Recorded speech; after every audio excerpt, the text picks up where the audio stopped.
Winning Edge Investment, start betting like a professional. Chances are you're about to lose. And with great pleasure, I welcome back to the team for the spring in Dean Evans. He's a superstar. He's been terrific for us here on Giddy Up. And he joins us now to preview some of the feature races over the weekend. Welcome back, Dino. Good morning. Morning, Gareth. How you going? Good, thank you. I don't know about you. And, of course, Winning Edge Investments does a wonderful job in helping us sporting fans and punters back a few winners across all racing codes and all different types of sport. But for me, this is the best time of the year when you have the start of the Group 1 season. The football codes are starting to get really interesting as we head into finals. And I think September is just a beautiful month. It's my favourite month of the year. I agree with you, Gareth. I agree with you. There's the next couple of months when it all gets really exciting, and we're starting to see all the best horses in Australia starting to kick off their preparations, and all the big races will be coming around the corner. And like you say, you got the AFL and NRL finals, and the Soccer World Cup, and there's a Rugby World Cup coming up, and Cricket World Cup. There's just so much happening in racing and sport over the next few months. It's just an exciting time. Our listeners were excited when I told them that you were coming on yesterday, and they've asked me to ask you a few questions. And the first of them is a little bit about futures betting. Do you play into the futures markets with Winning Edge Investments? Yeah, I do. It's something I've done, over sort of the last 10 years, and we've had plenty of seen a big success over the years. But there's opportunities there if you can sort of pick the eyes out of them. I've had a lot of success back in overseas horses and in some of the big races. The Japanese horses come over, or the horses. So like State of Rest at $26, we got to win the Cox Plate when he nosed out Animo. And some of the big Japanese horses, Delta Blues and Admire Acti and that sort of thing, we've got on very early. And this year I've actually, sending something out for the guys, because I think the Japanese this year are, I think they're bringing their A-graders, and we haven't seen them, bring anything since 2019. And when they last came here, they won both the Caulfield Cup with Murder Glass and the Cox Plate with Lee Grasseur. We've seen the likes of Delta Blues and Pop Rock and Admire Acti dominate. And I just think that the Japanese stayers have the wood over the Aussies, and I do think horses like Break Up and Win Mighty and Silver Sonic that are coming here are, they're not bringing their B or C stringers, they're bringing their A graders, and I think they're going to prove, as long as they're getting the play and they arrive here, I think they're going to be favourites for the race. And I think the other important part about that, if the Japanese do arrive, is making sure that we understand what we think that the weather conditions might be this spring. It's going to be a dry spring, and that means that'll suit the Japanese down to the ground because they excel on those firm tracks. So, yeah, if they get on the plane, you would imagine those horses that you just mentioned might be favourites for their chosen races or well and at the top of the market anyway. So can't wait for the spring, but we need to find a winner in the Winx Stakes, the first of the Group 1s. And we've got Think It Over returning from a nasty tendon injury. He won the Queen Elizabeth before going amiss. He's at $10 for Kerry Parker. We had Kerry on the show on Tuesday morning for the Bet365 Country Racing Hour, and he says that he couldn't have him better, really, but just whether when that gap appears, he's still got that zest to really compete. Time will tell, I guess, but he's happy with him. Zaki's at $4.40, Annabelle Neesham over the moon with him.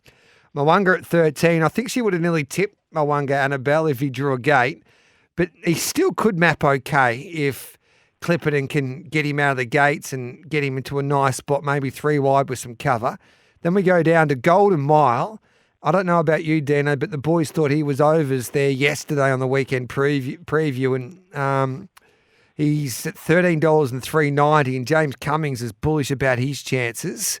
And then we've got Montefilia that's trialled nicely at $19. She'll be first up for Chris Waller.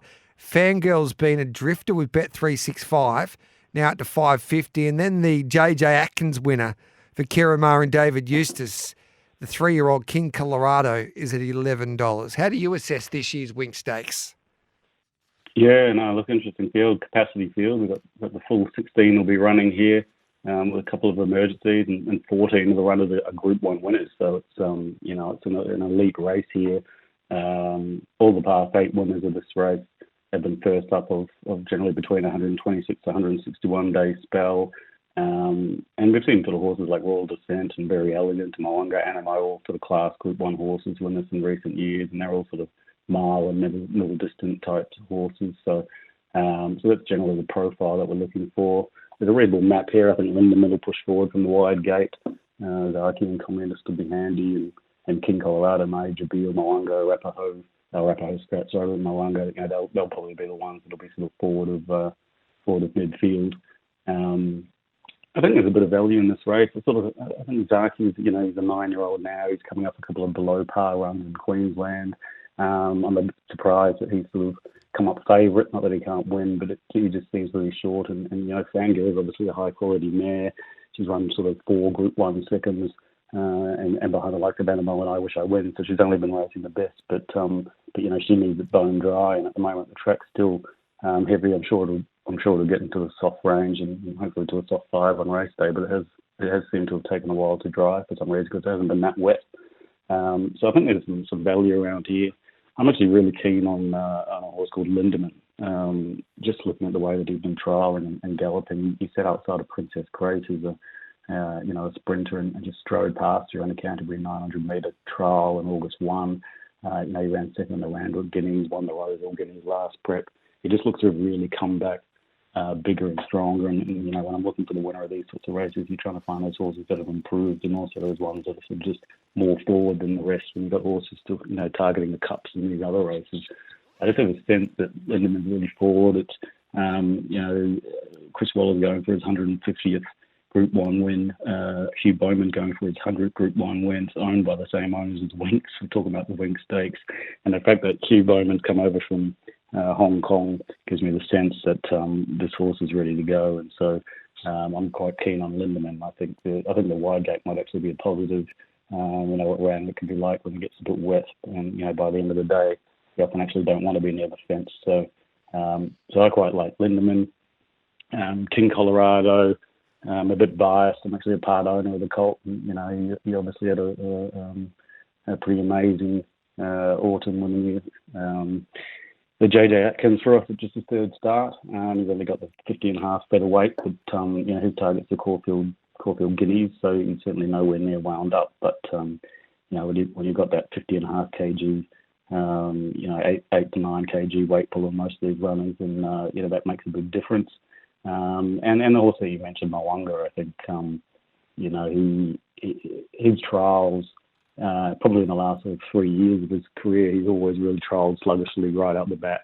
But he was very forward with his trial, his prep, and actually beat home Buenos Noches, who's obviously a handy Group 1 sprinter. So I thought Moanga was the other one who won this race 2 years ago.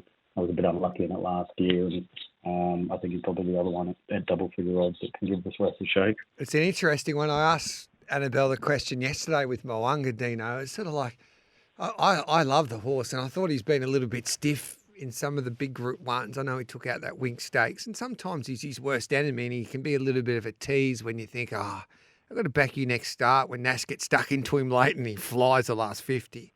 But I said to Annabelle, is this a good sign that he's winning trials? Because as you pointed out, we've never seen him do that. And then she told me, and he's dominating track work, Gareth, and he never does that before. So I think it can either go both ways, that he could have completely swapped around his track work form and trial form with his racetrack form, and he races out the back, or he does bring his trial form and track work form onto the racetrack on Saturday. I hope it's the latter, because he's at a big price, and I think he can run a mighty race just with King Colorado, mate. How did you get involved in that horse? Because I'm just having a look at the group of owners, and there's some power hitters in world racing involved in King Colorado. Yeah, it's an interesting story. It was actually the Sheikh Mohammed Al Maktoum, who we obviously know well in Australia. He's owned plenty of top-class horses here. The horse was going to go to the sales, the yearling sales. He was a colt. He was probably going to go for sort of $500,000, $750,000. And he just had a little vet problem. And so there was a little vet issue there, and they couldn't put him in the sales, but the Sheikh sort of wanted to keep him. and a group called Stable Stars sort of contacted us at Winning Edge Investments, and he called me and said, I've got this horse that we can lease from the Sheikh. Would you be interested in putting it out to your Winning Edge Investments members and seeing if they want to get involved in this colt? And so I sent a message out. We got 47 Winning Edge Investments members who decided to take a share in King Colorado, and 3 starts later, we're in a Group How 1. good's that? And, just thinking we're going to have a runner, and how exciting is that? And the next thing we know, he's back from 100 to 1 into $12 on the day, and wins with the leg in the air, and all of a sudden we're talking Golden Roses and Caulfield Guineas and Cox Plate this prep, and it's all it's all very exciting, and it's it's all happened very quickly. How good's that story? And you get 100 to 1 to win a JJ Atkins. That's why you subscribe to Winning Edge Investments. We're trying to do that with Giddy Up, Dino. We've got a couple of fillies that we're leasing, and we're just praying and crossing our fingers. Obviously, we haven't got the Sheiks involved in our fillies, but no, I think that's a terrific story. Congratulations. And that's what racing's all about. So we do wish you the best of luck. So we're going to back Lindemann, King Colorado and Mwanga in the Winx Stakes. And you've got a couple of opinions as well about a few of the other races there on the program in Sydney. I've gone off the beaten track and we are running out of time, but I want to have a chat about race number 5 there in Sydney on Saturday. And this is an interesting race because we've got that horse you just mentioned, Buddhist Notches, engaged at 440. Dragonstone at 850, and Extremely Lucky and Colino are well in the market for Waller at 380, and Extremely Lucky, who's been the most talked about horse so far this carnival in a way. I'm saying the carnival starting at $3.20, Dino, after what happened last week. Yeah, look, I'm really excited about this horse, Extremely Lucky. I think, I've been really, really impressed with the trials, both trials of this gelding. His first trial at Rose Hill over 900 metres, sat back last, absolutely flew home the second, but ran plus 9.1 for the last 600 metres. That was the quickest of about 110 trialers on the day. Obviously, I Am Me just in front of him. And she also was able to win first up in the Group 2 missile by a couple of lengths quite comfortably.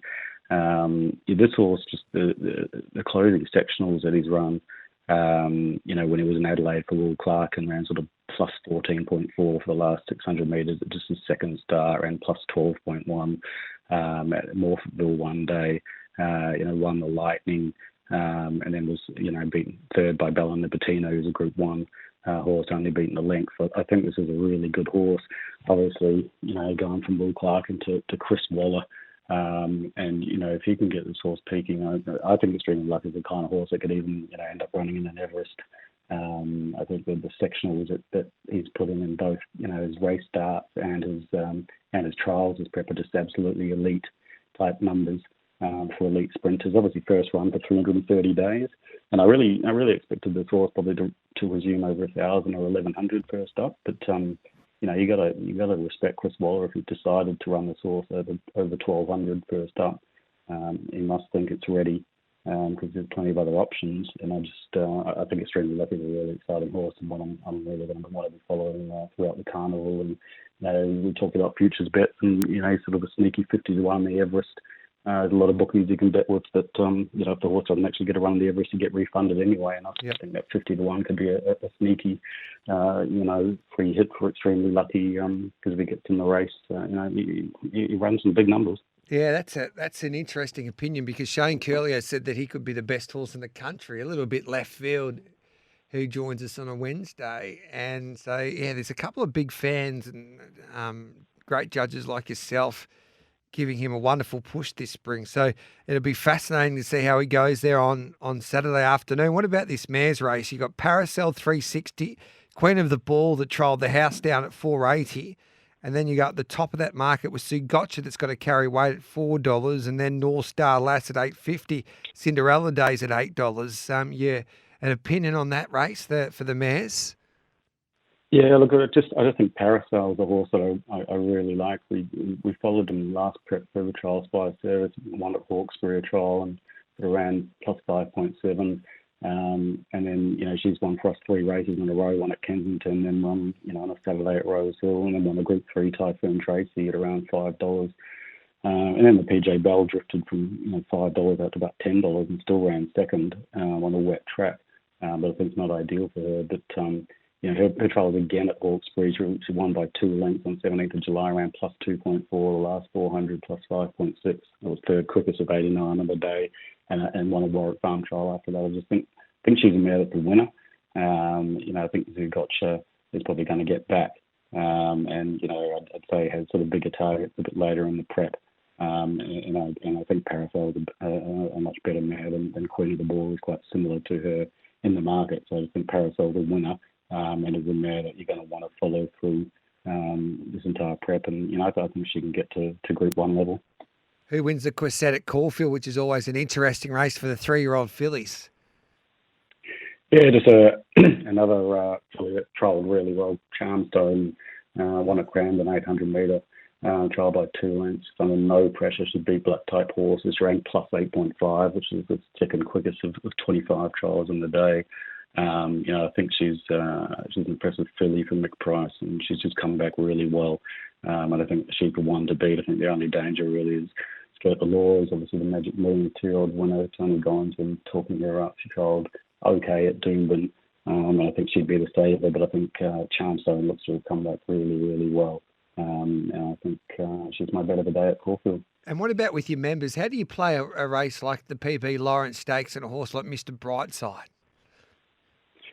Yeah, look, it's a tricky race for me, that one. I sort of haven't seen enough from anything to be overly keen to back anything.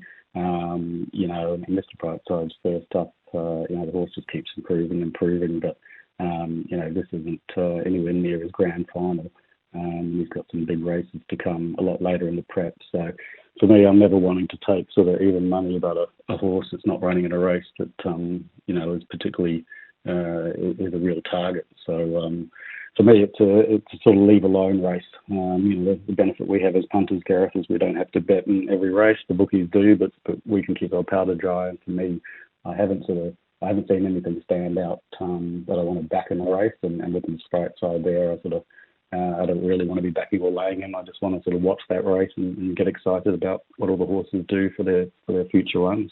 Doesn't get any better, Dino. Love your work. Thanks for joining us on this Friday morning. Can't wait to catch up with you each and every Friday throughout the spring. We wish you the best of luck with King Colorado, first of all. Thanks for asking us to get into a show. We should have, actually. We should have been with the Winning Edge investment team, but we wish you the best of luck in that Winx Stakes. And we're already on Extremely Lucky now, having something small on him for the Everest, and hopefully he blows them away on Saturday, and then everybody's talking about him getting a spot in an Everest. And in fact, I was talking to one of the part owners the other day, and he said, Gareth, this horse would be a good horse for the Quokka. I said, you make a very good point there. So we'll watch him. Yeah, we'll watch him closely, mate. Thanks for your time. And for the SEN listeners, just head to the Winning Edge Investments website, and you go to the membership page, and it's not just racing, it's harness racing, greyhound racing, and all the other sports as well. So it's a one-shop stop for all of us sporting fans. Yeah, that's right. And I'm really excited about some of the analysts we've got this year. The results that they're turning out, some of these professionals are just incredible. I think we're going to have the biggest spring we've ever had. I've never been so excited with the sort of group of analysts and pro punters we've got, and they're winning, and the feedback we're getting from members is just, I think it's the best it's ever been. So, your SEN listeners get something that nobody else gets, and it's a 50% ongoing discount for their first membership. Just, go to membership options, subscribe to your choice, and type in the SEN in the promo code, and that's 50% off for your life. Love your work, mate. Thanks for that. That's the best value that anyone can get to kick off their spring. Thanks for that, Dino.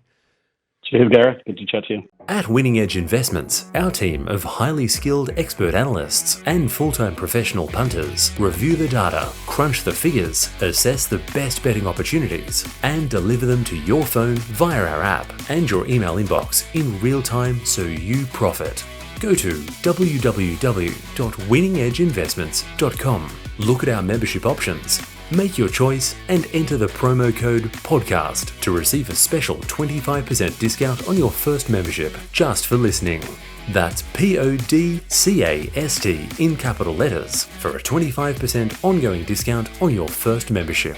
Treat your betting like a business and invest intelligently with Winning Edge Investments.